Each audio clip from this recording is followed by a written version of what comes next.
Hiya folks, there's an image of Mollie Collie. That was when she was a bubba. She was probably about 4 months old at that point. That could have been before we got Chewie, I think. Yeah. In which case she was younger than that then. Well, no, she would have been about 4 months old, I guess. 3 to 4 months old at that point. Aye. Big ears. You can tell her age by the size of her ears. Her ears don't look quite so big now compared to the rest of her face. So, yeah. So beautiful. Anyway, okay, this video. Yes. This video is going to be about the stand. I've already done one on the stand, but this is another one from more of a sort of Sound of People. I think one of your best buys for this coming year will be to buy the stand. You can either buy the original, which I think was in the 80s, or you can buy this new one that's out now. Because one of the important points is to understand which side would you be on.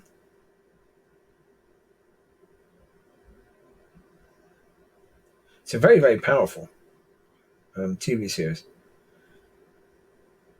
The book was written by Stephen King. But it's basically a story of looking at really where, if there was a good and an evil, where would people go? And it's quite remarkable that you've got basically the choice to go. You get some people in one side that you think, how does that person belong there?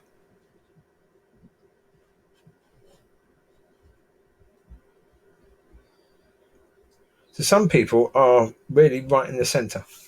They could go either way, but they make a decision. You get the more obvious people. With the more obvious, you have to look and say, yeah, you can see that.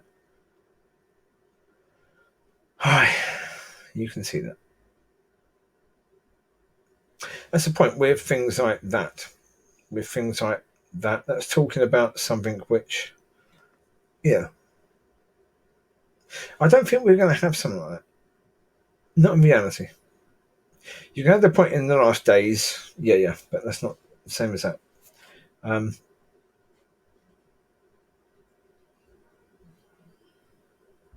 But the point of view in that film is the same as the point of view in the kingdom of God. It's not about who you were, it's about who you are. It's not about what you've done, it's about what you're doing. So that movie is the same. There were characters on the side of good who would have done bad things in the past, and yet they're still on that side. There were characters on the side of bad who would have been really good, done good things in the past, but they're still on the side of bad.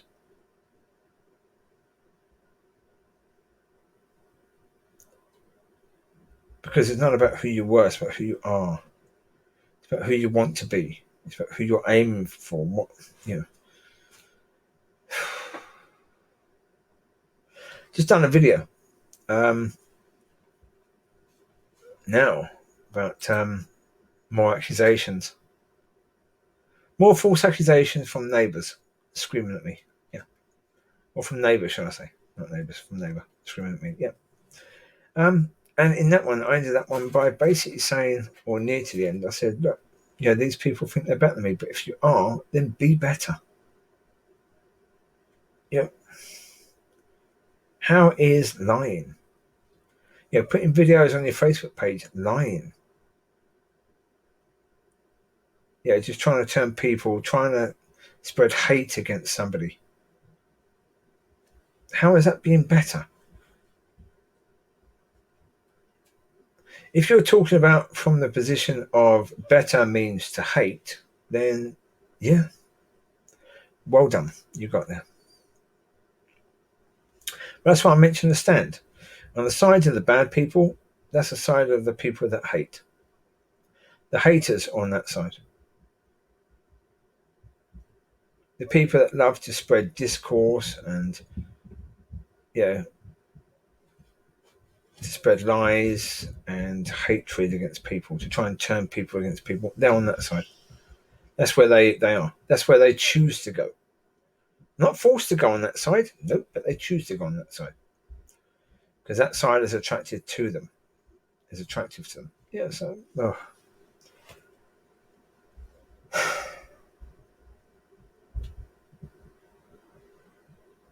it is difficult. It's difficult for me because I'm trying to look at it from the point, trying to understand. I can't understand it. I can't. I can't understand it from a human point of view. Whether I could have done beforehand, before as a Christian, I don't know. I don't know. I mean, I don't remember at that point in time when I was about 24, I guess. Yeah, was there that much desire to turn people against others? Not really. Not really. I mean, even when I was a kid, there was a kid called Trevor. I think Trevor Jones was his name. His brother was Chris. Now, Trevor was a bit of a dick at times. He really was a bit of a dick at times. Now, he come over with some of his nail clippers and clipped a bit of my ear off for a joke. Now, I didn't go and tell his brother. Somebody else did. See, I could have tried to turn his brother against him because I was friends with his brother. His brother was older than us, but we played football together and stuff like that. But somebody else did. Now, his brother gave him one heck of a beating. Certainly told him off a lot. Had a real go at him. But it wasn't me. I had no desire to turn his brother against him. I desired to smack Trevor, but not to turn his brother against him. Now, I was 12 or 13, 14 at the time. He was just doing this stupid thing, thinking, it's not going to hurt too much, and yeah, it'd be okay. Yeah. Nick, here you go. Oh. It bled a bit, but it's fine. It's fine now. But as I say, at that point in time, there was no desire to spread hatred against somebody. None at all. Even when we found out with people, that was it. We found out with people, and then maybe a week or two's time, we'd be friends with them again. There was no vendettas against people. We never did that. Never did it. Like when I just did the other video, This Generation, and in that one it talks about the fact of the pressure that kids are under, how you can go from hero to villain overnight. You can be loved to the point of being hated overnight. It is that precarious for the kids of today. It's a scary, scary situation. It is really, really bad. But it wasn't when I was a kid. None of that existed. We didn't think in that way. As a grown-up, we never thought in that way. We never, ever thought in that way. We found out with people sometimes. We just didn't talk to them. We never wanted to get back at them in some way.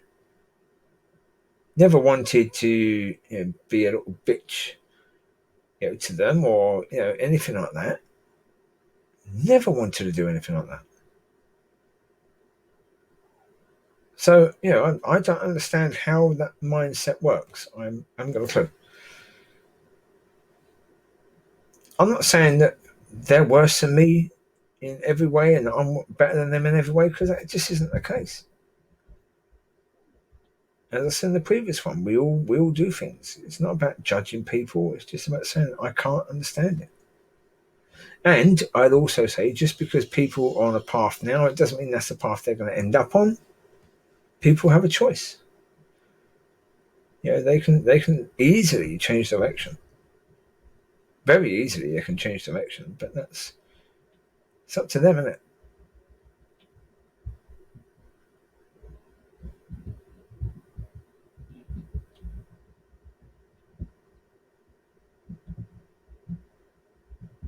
But I'll give you an example. I don't know what you can hear at the moment, but you can constantly hear noise upstairs and walking around, and anything that's going on, you can hear. In a way, I really wish that these people had experienced what Grant had experienced before I moved in, the tenant that was here then. Because according to Grant, that tenant was a complete bloody nightmare. As soon as they even walked on the floor, he was banging on the ceiling. Shut up! He'd been making threats to Grant and his missus. You know?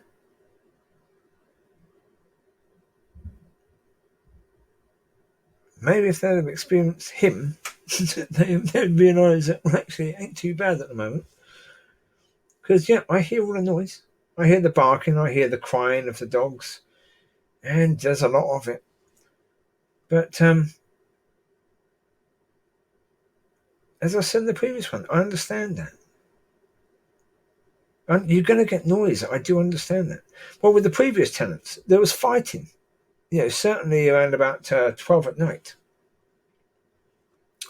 You know, he was he worked away from home most of the time on the rigs, I think.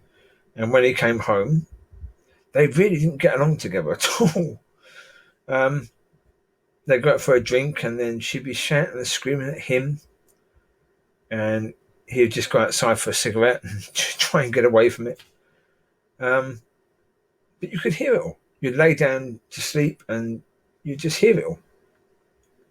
But again, what are you going to do about it? It's a situation you're in. You're living below or above someone. That's what it is. If you don't like it, move. Move to somewhere where you haven't got people below you. If you really want perfect quiet, move to somewhere where you're in the middle of the blinking countryside. As I said earlier in that video, you know, with Micky barking and stuff like that, you know, or with dogs barking. If I was to move to a place and if I just wanted my dogs to bark and nobody to be bothered about it and nobody to hear it, I'd have to move to a place right in the middle of the countryside where nobody would be affected by it. But yeah. That's not up to me. It's up to God as well where he wants to move me.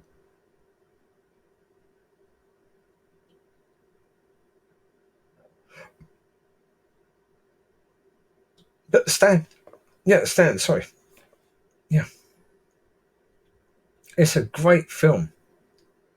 Yeah, that was a film that led me to give my life to God because I realised what side I wanted to be on. I don't want to be on that other side. With the people I saw in there. Now, at the time that I saw the film for the first time, I was a sinner. I did things wrong. I behaved in ways that were inappropriate and did things that I shouldn't do. Yeah.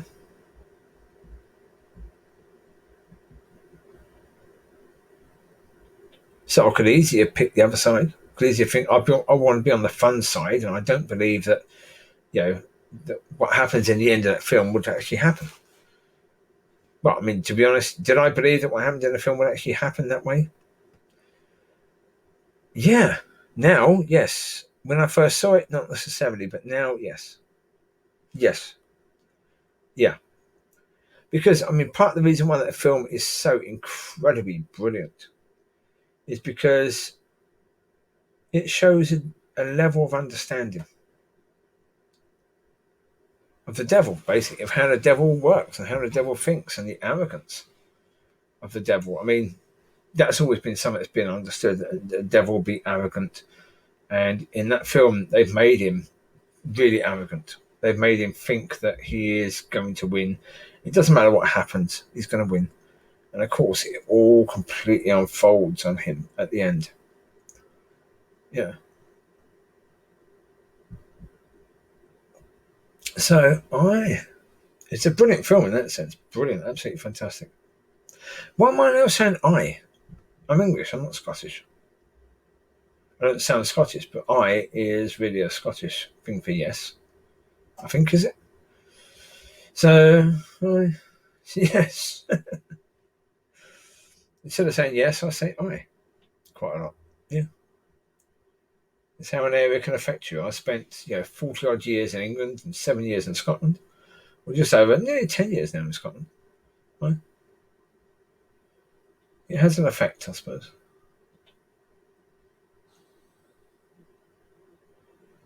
I mean, where I'll be next, I don't know.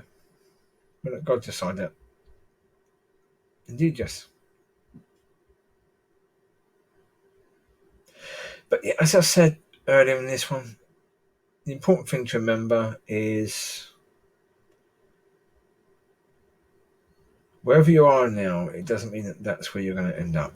I mean, I'm not saying that just against the people on the bad side. The people on the good side could also end up on the bad side.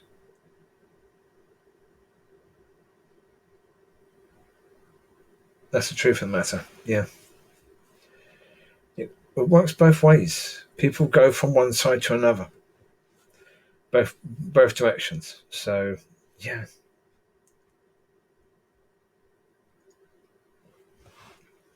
Normally it's people coming from the bad side to the good. Normally it's people coming from unsaved to saved, rather than saved to unsaved. But it can happen. And it has happened. Yeah. Yeah. But for every human being, so long as you're alive, your final destination has not been decided. You got the chance to decide it. However, you don't know how many days you have left. It may just be days, it may be weeks, it may be years, it may be decades left. But you don't know. If you want to gamble that you've maybe got 50 years to go, then go for it. But you may only have 50 minutes to go.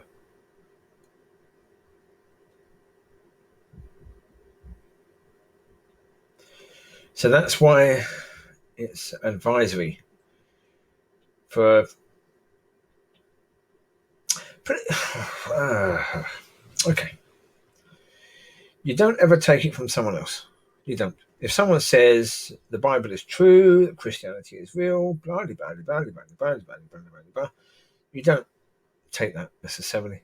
You've got to find out for yourself.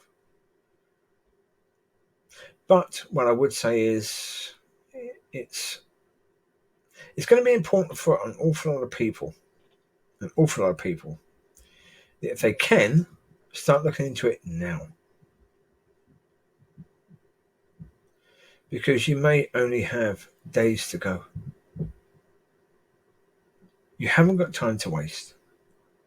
You haven't got years to do that. You might just have days, you might just have hours.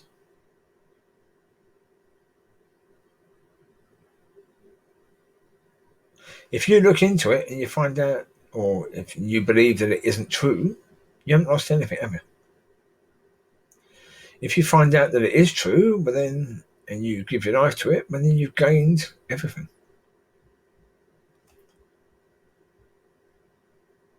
That's a weird picture. It's in the middle of Mollie's chest area. That's lighter for some reason. That may be due to the light coming into the room. So it looks as if there's a patch of hair that's lighter than the rest of it.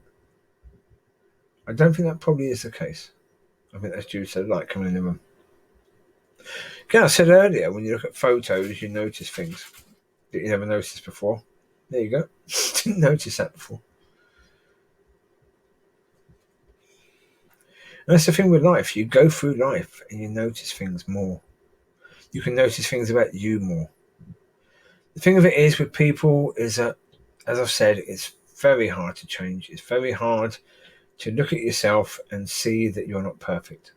See that you're not quite the person you think you are.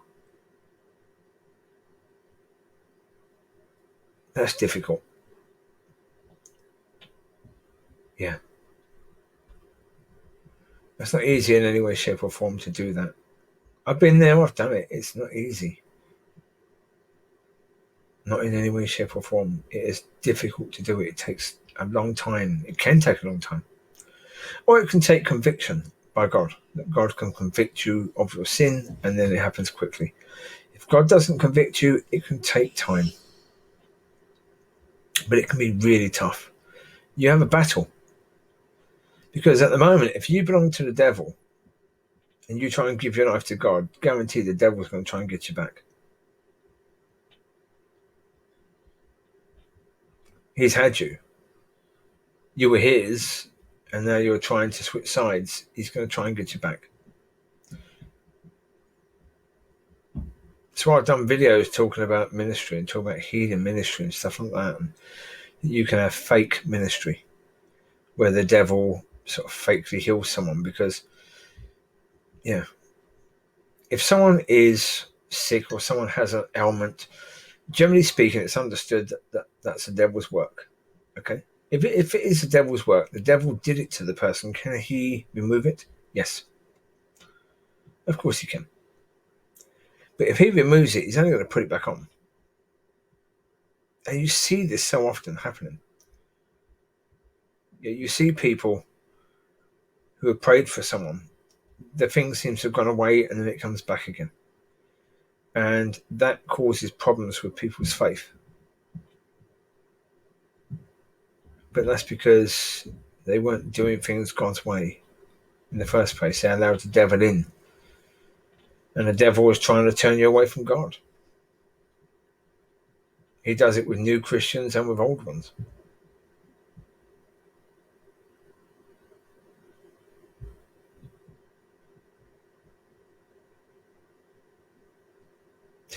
One thing I would say is my personal experience. When God's trying to teach us stuff, he allows stuff to happen.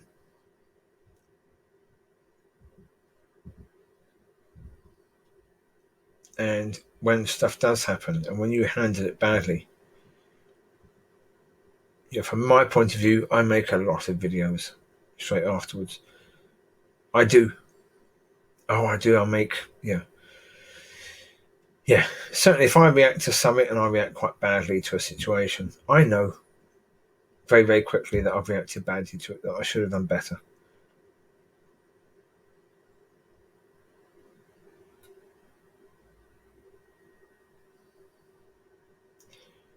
And I do tons of videos. I was just looking at under his nose, the markings. Chewie. I've never really noticed them before either. Yeah, cool. So yeah, I would often make 5 videos within the space of 2 hours afterwards, and none of them will actually get processed because they're all part of the process of me dealing with that and coming to a point of understanding that I could have handled things better, and of understanding why God allowed it to happen and what God's trying to teach me through it. Yeah.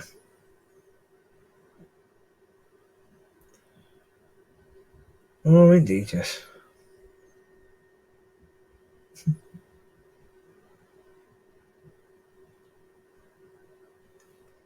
It is what it is, isn't it?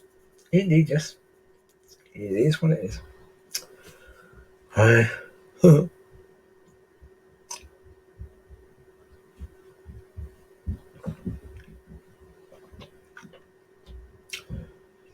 yeah, it is weird. Certainly, the more you go into kingdom thinking, or the more you're supposed to be reacting to things in a kingdom way, understanding things as they're happening is more and more difficult. It does become a bit more bizarre, a bit more sort of, okay.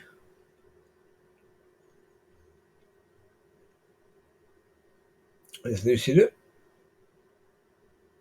Look at that big fluff underneath her chin there.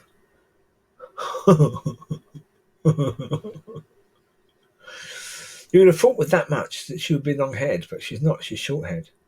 But that's an awful lot of fluff underneath there. Awful lot of fluff underneath there. My pretty girl. That pretty face she's got there. I said before, and it's very true. If I was running a puppy farm, Lucy wouldn't be with me anymore. Very, very true.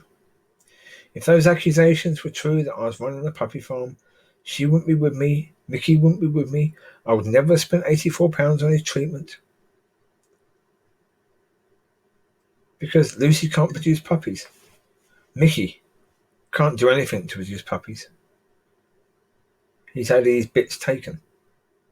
So therefore, for the point of breeding purposes, both would be completely useless. Why would I be willing to, feed them, house them, take care of them, take them to the vets, pay for treatment for them, if they're not producing anything?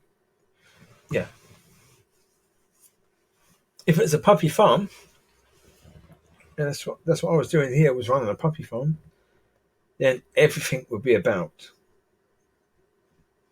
making money. Not losing it, making it. That'd be the point. You've got to make money. Those places are open to make money, to turn farms into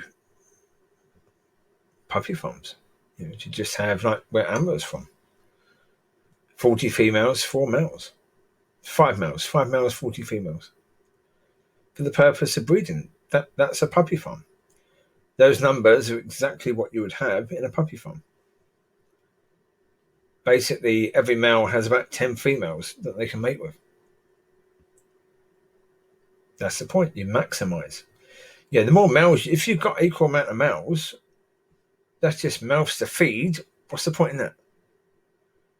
If the males are young and they can produce puppies, well then go on, go for it.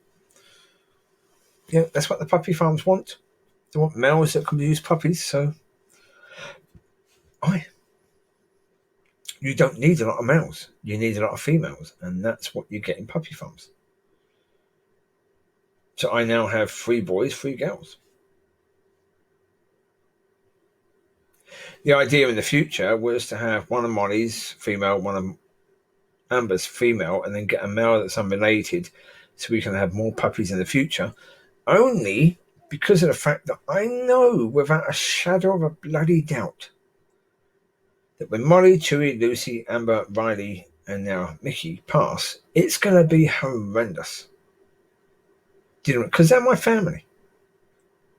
They're the only family I've ever known, so they're my family. So therefore, having their grandchildren with me at the time will make it so much easier to cope with. So much easier. And hopefully by the time that those pups are ready to pass, either I'll be ready to die or the Lord will be coming back by then. That's very unlikely. You're talking 50 years. So, because again, letting them pass, that's going to be tough because, bits of Mollie, Chewie, Amber, Riley, Lucy will be in those pups. Their DNA, I would still sort of have, certainly the original 5, I'd still have them with me. By having their grandchildren with me, or even their great-grandchildren, having them with me. I'd still have them with me because it'd be their DNA in those pups. So letting them die is going to be a tough thing. So how I deal with that, I don't know. I have no idea. Whether I just keep 2 females of them and get another male to mate, so I have, of course it'd be weaker. You won't have so much of Mollie or Lucy or Chewie or Riley or Amber in them. But when I see on Facebook people have lost their dogs, it's tough. It's tough. I've not lost one of mine yet, but God, I know that's going to be tough. That's why when people make allegations against me, saying that I punched one of my dogs in the face. Oh, Jesus. Yeah, okay. Yeah.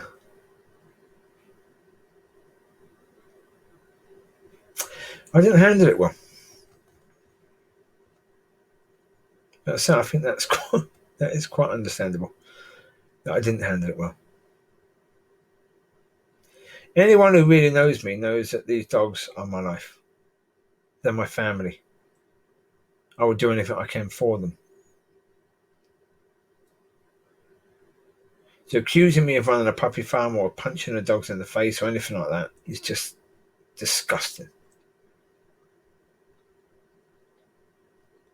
I mean, in a sense, I'm tempted to pray and ask God to make sure that these people go and tell mothers and fathers that they are just having children to try and skim money off their dole. Yeah, make accusations to parents about their children. See what the consequences are there. And then come back and judge it whether I handle things badly. Yeah? Have a comparison.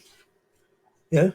How do I handle things? How do these people handle things? You keep on accusing them of being disgusting parents and hitting their children and only having children so you can make money from them. Yeah, okay. What would you expect to be the results of that? These aren't children, these are dogs. But to me, they're the only family I've had, so therefore, they're my family. They don't need to walk and talk like humans to be that.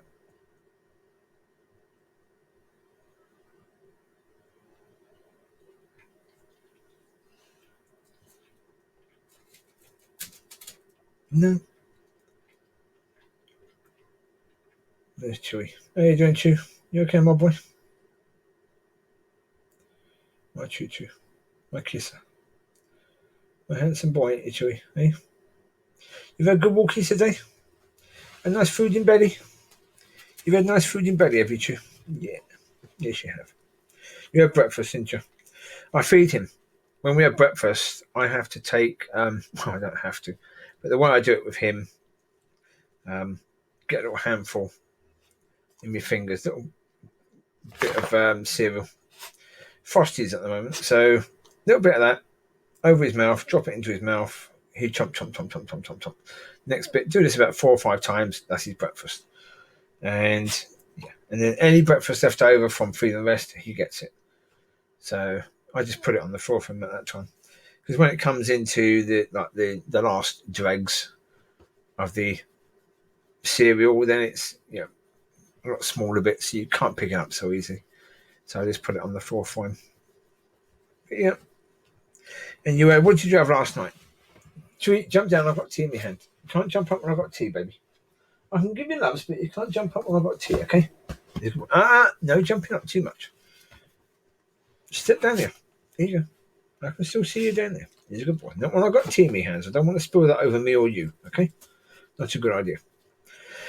So yeah, early on yesterday, what's it? Oh yeah, they had cake. Because I bought the cake. No, this is the thing. I bought the cake. It's one of these like a Swiss roll sort of thing. Yeah, the strawberry version, not the chocolate one. I bought that because I was thinking Micky needs tablets, so I can hide the tablets in the Swiss roll. So that's cool. In his bit. So they had that. They had their bits of chicken. Then they had sausage rolls as well, mini sausage rolls. They had a few of those each. Yeah, they're doing okay for food. They've got apples as well to have later. They might have apples today and maybe tomorrow because they have had a lot of stuff that could turn their poo a bit dodgy. So, yeah, probably best to just have them on normalish food today. Well, it's useful if you can pick it up because, of course, the area out here, because it's got a tarp, it has got a tarp, and it's got a tarp because of the fact this area gets flooded. It can get stinky, especially if you have to keep on flushing poo because it's watery. You flush it into the stones, of course, it's still in there, isn't it? So it's not until the summer, until all the stones dry out, that I can do anything about it. I then clean the area then, but I can't do much of the cleaning until the summer, until I can actually dry the stones. So it's like, okay. So, yeah, what you want is firm poos that can be easily picked up, especially, again, when you're out for a walk. You can pick it up so much easier if it's firm rather than soft or watery. not you can do about it then. If it's watery, you can't pick it up at all. You just have to leave it for the rain to deal with, and it will. Fine. So yeah, No, so yeah, so sometimes I do get offended and I say things, I respond to it, I shouldn't. But I do. I do. That's the reality. Yeah, that's the reality. I'm not perfect. I've still got room to improve and yeah. Well, it's only, as I say, about 6 months ago I started on the process. Really, it was crazy. I should have started 20 odd years ago. But it's only like 6 months ago I started on the process of being in the world but not of it. So yeah, I've got to say it ain't too bad. You know, yeah, not too bad at all. Could be worse. Yeah, it's not too bad at all, really. Um, yeah, there's room for improvement. That's a certainty. So when there's room for improvement, you improve. Eh? Right, there you go. You take care. God bless. I will speak to you soon. Bye bye.